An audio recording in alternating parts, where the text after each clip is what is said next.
How to make ls color its output by default, without setting up an alias.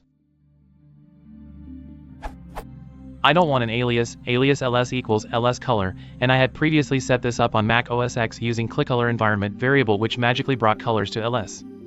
Now I am on Linux, Arch x86-64, with xterm in a really basic setup, and I can't make ls output color, using ls verbatim. I do get color when using color switch. Is there no way to achieve this without an alias? POSIX compliance would be nice, smiley face.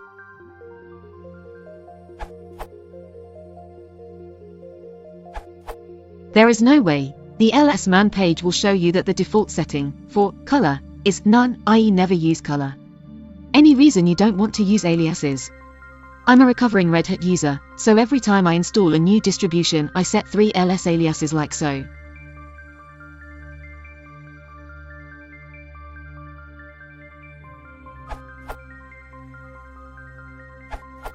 You can use the alias method so that every time you open the terminal and use ls, verbatim just ls, not ls, color, results will be colored. You can add the alias to your .basic, for example, as the following command line.